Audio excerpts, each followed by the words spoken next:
Hi, everyone. I'm your host, and I want to start off our deep dive today by warmly welcoming you. And I just want to offer a really sincere divine blessing for your day to day and for your entire week ahead. And I am your resident expert. Thank you so much for joining us. I totally echo that. May you find, clarity and peace in whatever is right in front of you this week. Yeah, absolutely. So, we are going to explore something today that, well, I think it feels incredibly relevant. We live in a world that is just totally obsessed with credentials. Oh, yeah, Um, completely. like, if you look around, we spend an enormous amount of our energy just trying to prove our worth to other people. We really do. And you see it constantly with our digital lives. We build up these like walls of LinkedIn endorsements, or we chase those verified blue check marks on social media profiles. That had the blue check, right? Exactly. We collect digital certificates, badges, all that stuff. We rely on these external markers to shout to the world, I am legitimate. I matter. Look at my paperwork. Well, it is a deeply ingrained human desire. I mean, to want tangible proof of our competence. We want something physical or, digital in our case, that we can point to as evidence that we actually belong in the room. Right, but the inherent flaw in that system is just how easily those external markers can be manipulated. I mean, they can be entirely superficial. For sure. A person can have a perfectly polished resume, glowing letters of recommendation, and, well, a completely hollow character. Yeah, the paper doesn't always match the person. Exactly. And our mission for this deep dive is to explore how this exact tension was handled a couple of millennia ago.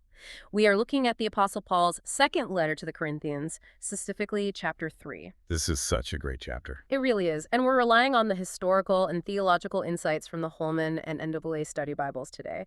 We really want to explore Paul's radical shift away from external rule keeping, the paper credentials, toward internal spiritual transformation.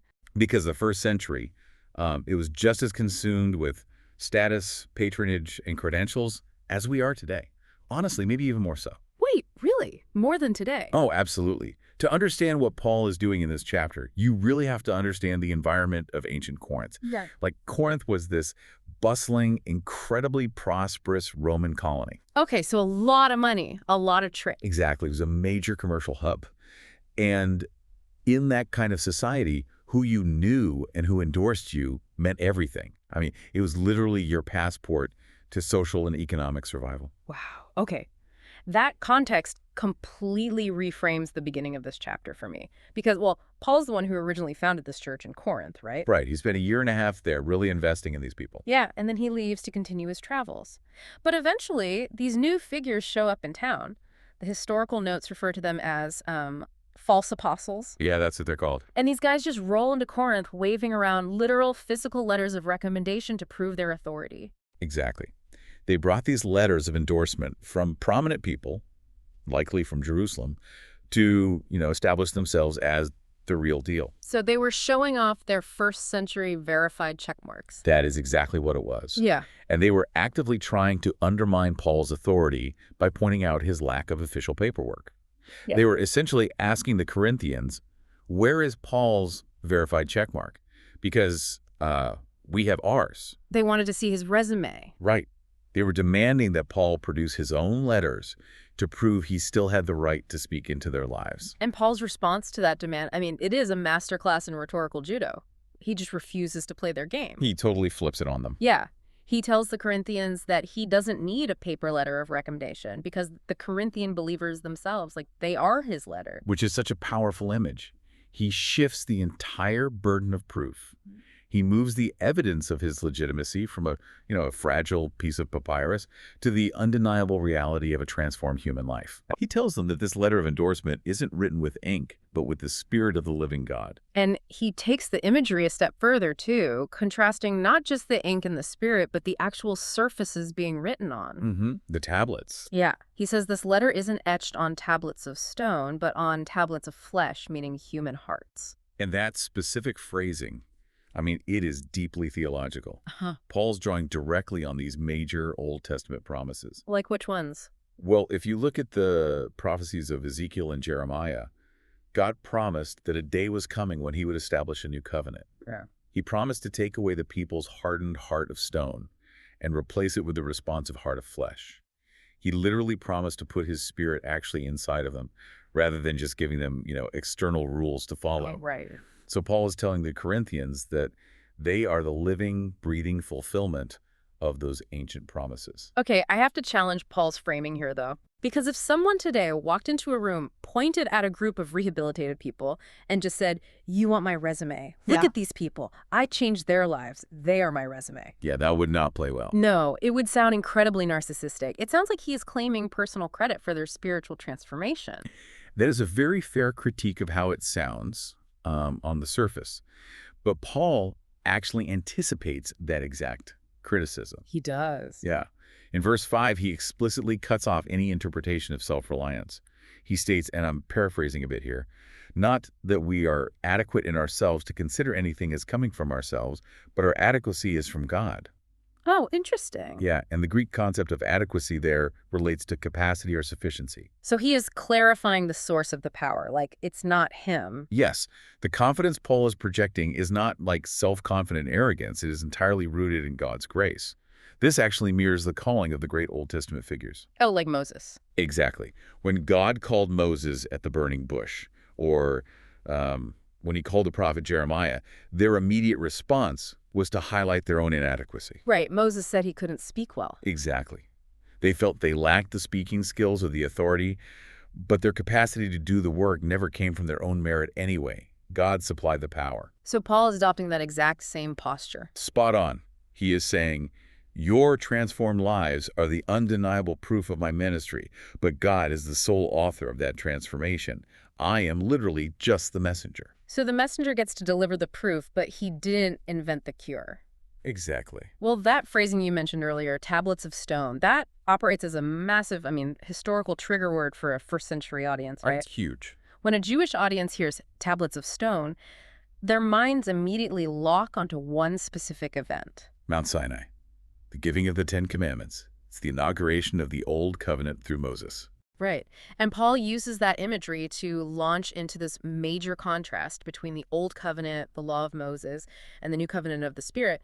But the vocabulary he uses to describe the law of Moses is honestly startling. It is very intense. He refers to the Old Covenant as the ministry of death and the ministry of condemnation. He even writes that the letter kills, but the Spirit gives life. And you have to remember Paul's background here. He was a highly trained Pharisee. Right. He revered the law. He dedicated his early life to enforcing it. So for someone with his pedigree to call God's holy law a ministry of death, that is a jarring theological statement. Yeah, it begs the question, if God gave the law and God is perfectly good, how can the law be deadly? Right.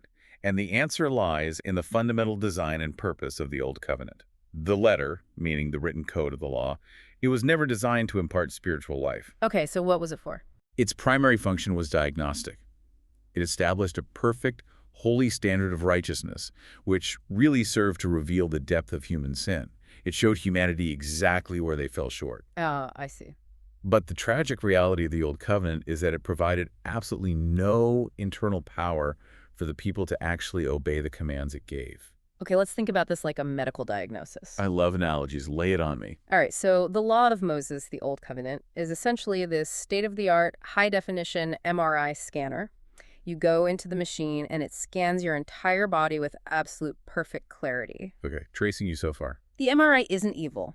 It is functioning exactly as it was designed to function. It perfectly locates the tumor. It diagnoses the fatal disease of human sin. It gives you the cold, hard, undeniable facts about your condition. That perfectly captures the dynamic. Yeah. The machine is flawless in its assessment. But if you turn to the MRI machine and ask it to cure the tumor, it cannot help you. Right, can't. It has zero therapeutic capability. It can't administer chemotherapy. It can't perform surgery. If all you have is the MRI, you are just left holding a piece of paper that confirms your fatal diagnosis. Which is exactly why Paul calls it the ministry of condemnation. Right. It condemns you because you cannot meet its demands, and it offers no internal power to fix the problem. And that is where the New Covenant stands in stark contrast.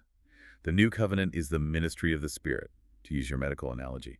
The Spirit is the medicine. The actual treatment. Exactly. The Spirit is the life-saving surgery. It is a ministry of righteousness because it actually empowers the individual from the inside out to live differently. The Spirit cures the fatal condition that the law could only diagnose. That is so clear. But even though the Old Covenant was a fatal diagnosis, the text makes a point to emphasize that it still possessed an immense amount of glory. Well, it had to possess glory because it was authored by God himself. True. And Paul takes us back to this fascinating historical moment in the book of Exodus, specifically chapter 34. When Moses came down from Mount Sinai carrying those stone tablets, he had been directly in the presence of God. And something physical happens to him. Right. As a physical result of that encounter, Moses' face was literally glowing. It was radiant. It was so intense that the Israelites were terrified to even look at him. And Paul uses that specific historical detail to build a very tight logical argument. In theology, this is often called a lesser to greater argument. Okay, how does that work? Well, Paul reasons that if the ministry of death, meaning, a temporary diagnostic system etched into stone that ultimately brought condemnation, that came with so much divine glory that the Israelites couldn't even look at Moses' face. Right. Just imagine the overwhelming glory of the new covenant. Oh, wow. So the glory of the cure must exponentially outweigh the glory of the diagnosis. Precisely. If the fading temporary system was glorious, the permanent, life-giving ministry of the Spirit is just infinitely more glorious. Okay, that detail about the glory fading, though, that is the key to understanding the next major movement in Paul's argument. Moses ended up putting a physical veil over his face. Yes, he did. And I had always assumed, honestly, that he wore the veil simply because the Israelites were frightened by the brightness. Most people do assume that. But Paul points out a much deeper, more psychological nuance in verse 13. He says Moses put the veil over his face so the Israelites wouldn't fix their eyes on the end of what was fading away. That is a profound shift in how we understand that story. Moses wasn't just shielding them from the intensity of the light, he was actually hiding the fact that the light was diminishing. Which is wild to think about. Right. The glory of the Old Covenant had this built-in obsolescence. It was always meant to be temporary. Imagine the psychological weight on Moses, having this incredible encounter with the divine, but knowing that the visible evidence of it is slowly, leaking away day by day. So he veiled his face so the people wouldn't see the glory of that old system coming to an end. Exactly. And Paul then takes that historical, physical veil, and he transforms it into a devastating metaphor for what is happening in his present day. Right. He argues that even now, whenever the Old Testament is read, a veil remains over the hearts of those who reject Jesus as the Messiah. So he moves from a physical piece of cloth over Moses' face to a spiritual impediment over the human heart. Yes. This veil represents a deep-seated hardness, like a spiritual blindness, that prevents people from recognizing that the old system was always pointing towards something greater. Think about how we process information today. We all have internal algorithms, right? And this deep-seated confirmation bias. Oh, absolutely. Have you ever tried to show someone a crystal clear piece of evidence, like a historical fact or hard piece of data, and their brain just completely rejects it? All the time. They're looking at the exact same information you are, but they arrive at a completely contrary conclusion because their internal filter distorts the data before it can even register. It is incredibly common. The data hits their preconceived notions and it just shatters. And that is exactly what Paul is describing, but on a spiritual level. It is not that these people have broken eyes or, a lack of intellect. It is that their internal filter, their hardened heart, completely blocks the truth. Yep, the veil is still there. They can read the rules, they can memorize the history of the Old Testament, but they completely miss the entire point of the text, which is Jesus. And the great tragedy of this spiritual blindness is that it keeps people tethered to that ministry of condemnation we talked about. They can't let go of the MRI results. Exactly. They're fiercely clinging to a system of fading glory, desperately trying to earn their way through external rule keeping, and they're completely unable to recognize the permanent, life-giving glory standing right in front of them. But this veil is not permanent. The text provides the exact mechanism for how this spiritual filter gets dismantled. Verse 16 says, "But whenever a person turns to the Lord, the veil is taken away." That turning to the Lord is the hinge upon which this entire chapter swings. It refers to conversion. The removal of this spiritual blindness is entirely the sovereign work of God, but it is activated by that turning. You cannot logic your way past this kind of veil. You cannot outread it or, outstudy it. It's not an intellectual hurdle. No, it requires a fundamental reorientation of the heart. It is a surrender, an acknowledgement of Jesus as the Messiah.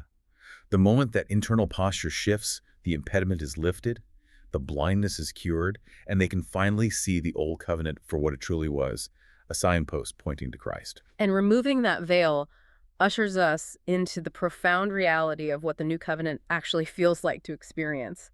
When the blindness is gone, verse 17 tells us, now the Lord is the Spirit, and where the Spirit of the Lord is, there is liberty. Liberty. This is the absolute antithesis of the ministry of condemnation. But liberty is a broad word. I mean, are we talking about freedom from the strict rules of the law itself, or are we talking about something deeper, like freedom from the psychological guilt of failing to keep those rules? It encompasses all of that.